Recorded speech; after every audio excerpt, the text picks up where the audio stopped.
Y precisamente los cursos de formación general tienen ese sentido, ¿no? Tienen el sentido de arrancarlos un rato de la tecnocracia que significa aprender la profesión y poder aportar algunos elementos que les permitan a usted ampliar su margen de reflexión, su margen de mirada, la forma en que ustedes se acercan a los fenómenos sociales. En ese contexto largo, vamos a revisar los módulos de trabajo que vamos a tener durante el semestre. Son 6, si mal no me falla la memoria. Pero quizás antes de eso haya espacio a alguna pregunta, quieran hacer alguna consulta o alguna duda que tengan sobre esto mismo que acabo de conversar o que acabo de monologar. Pueden hacerse famosos haciendo la pregunta, lo están viendo desde el ciberespacio, así que aprovechen. Los que no están pololeando, pueden quizá a través del ciberespacio conseguir algún pinche, novia, novio. ¿Preguntas? ¿Dudas? Va a ser todos los días martes, a partir de las 14:30 horas, en esta sala. ¿Sí? ¿No? Bueno. Módulo número 1. Habilidades comunicacionales, algo más que básicas. Ustedes se preguntarán qué tiene que ver esto con la discusión sobre lo público y lo privado. La experiencia en semestres anteriores indica de que hay algunas falencias en los estudiantes. Por lo menos ha sido mi experiencia, no sé en otros cursos, pero mi experiencia es que hay una cierta falencia en la capacidad argumentativa. ¿Sí? En general, existe una sobreestimación a rato y una subestimación a otro respecto de la subjetividad y cómo la subjetividad impacta en las opiniones que nosotros podemos dar. ¿Sí? Esta extendida frase, casi lugar común sobre todas las opiniones son válidas, ¿sí? Cuando uno lo asume profesionalmente, son más válidas las opiniones que están fundamentadas o están bien fundamentadas, ¿sí? Que rescatan elementos del conocimiento adquirido, vale decir, hay otros que ya pensaron algo de lo que estamos pensando nosotros, que rescatan la propia experiencia personal, que rescatan cierta postura que tiene el sujeto frente a la vida, ¿sí? Y ese conjunto de elementos y otros más son los que permiten estructurar una buena opinión, ¿sí? Ocurría que muchas de las discusiones virtuales que tuvimos el semestre pasado,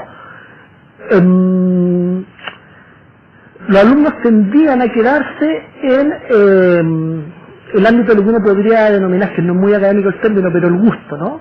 Lo que a mí me gusta, lo que a mí me parece, con una cierta liviandad respecto a los contenidos y cómo argumentamos, ¿no? Me acuerdo de alguna intervención donde hay un alumno que preguntábamos por el tema de los cambios sociales, socioculturales, y lo único que contestó en el blog fue algo así como: es bueno que todo cambie, punto. ¿Sí? Eso para una tarjeta Village está súper, digamos, ¿no? Quizás para alguna pololo que quiera seducir a alguna pareja vía una frase para el bronce, puede ser también, pero sin lugar a duda no es una argumentación académica, ¿sí? No tiene nada que ver con la academia. La academia no tiene que ver con escribir sábanas y sábanas de texto que finalmente no dicen mucho, ¿no? O lo otro, a propósito de esto mismo, es que muchos de los alumnos lo que hacían era repetir con diferentes palabras una o dos ideas, ¿sí? Y alargaban esta una o dos ideas hasta el infinito, hasta que uno empezaba a verse impactado por el sueño, sin agregar el elemento nuevo, pensando en que lo prolongado de la presentación era lo que aseguraba la adhesión emocional del docente hacia sus palabras, digamos, ¿no? Tampoco se trata de esa otra manifestación que también es una deficiencia de las capacidades argumentales. Entonces, el módulo 1, que le vamos a dedicar unas 3 clases, tiene que ver más bien con que ustedes puedan tener una aproximación, porque es difícil esto desarrollarlo, porque son más bien habilidades que uno las va amasando con el tiempo, digamos, con los años de circo de estudio en el cuerpo. Pero sin perjuicio de aquello, vamos a tratar de hacer un esfuerzo ahí interesante. Para eso, mañana, espero yo, va a estar en la página web de este curso un texto que es un extracto de un libro de un psicoanalista argentino que se dedicó a escribir novelas. ¿Sí? Se hizo millonario no como psicoanalista, sino escribiendo novelas. Federico Andajasi, no sé si lo han escuchado alguna vez, y él escribe un texto que en mi opinión es muy lindo, digamos, está muy bien escrito, muy entretenido de leer, pero además tiene algunos visos de erudición que son bien entretenidos y que hacen reflexionar respecto de la conformación de la sociedad moderna occidental. ¿Sí?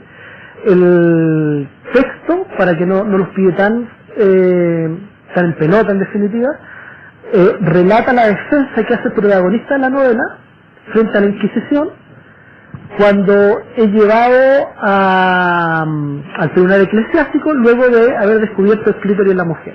¿Sí? El dato cierto es que el anatomista se llama Mateo Colón, que existió.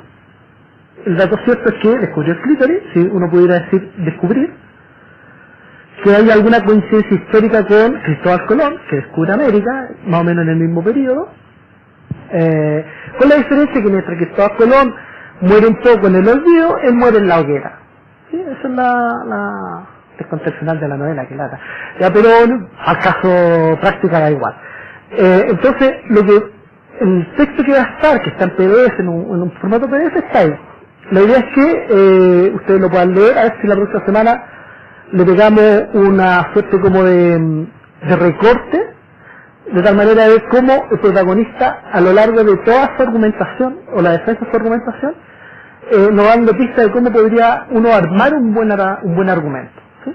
Cómo, pese incluso a tener todo en contra, es capaz de, vía razonamiento lógico, vía cierto sofisma a rato, defender algo que a los ojos del resto era absolutamente indefendible.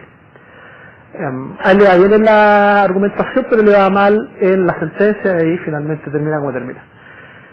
Después, número 2, lo público en la tradición occidental judeo-cristiana.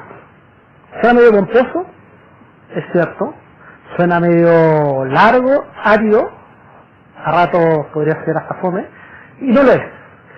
¿Y por qué digo esto? Porque yo de China, de Oriente, no sé bien nada, digamos, ¿no? No pasa nada. Pero lo que sí sé, porque ahí se creció, al igual que me imagino la mayoría de ustedes, sí sé lo que pasó desde Marruecos para acá. ¿Sí? De Marruecos, Europa, parte de África, por cierto, y, sin lugar a dudas, Sudamérica. Todo eso es lo que uno podría englobar en la tradición occidental, occidente, judeo-cristiana, que tiene que ver con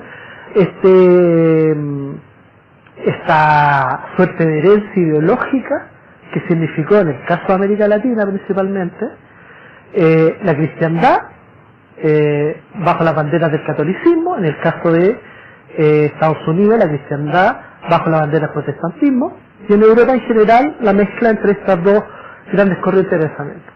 Si a eso le sumamos los años en que los árabes estuvieron en España difundiendo el Islam, que no es más que una prolongación del judaísmo con otra vertiente, uno podrá darse cuenta de que el peso de la teología cristiana, judeo, islámica es brutal en la conformación de los sujetos. ¿Sí? Entonces ahí hacemos ese recorrido desde algo que hemos denominado lo público. ¿Sí? Lo público ha ido variando en el tiempo, y eso es lo que vamos a tratar de revisar. Lo vamos a tratar de revisar a través de el impacto que ha tenido la conformación o el concepto que existe de familia, que existe del ejército y la iglesia, como dos instituciones que tienen muchas similitudes respecto a cómo se estructuran finalmente, y el impacto que tiene la conformación de los estados.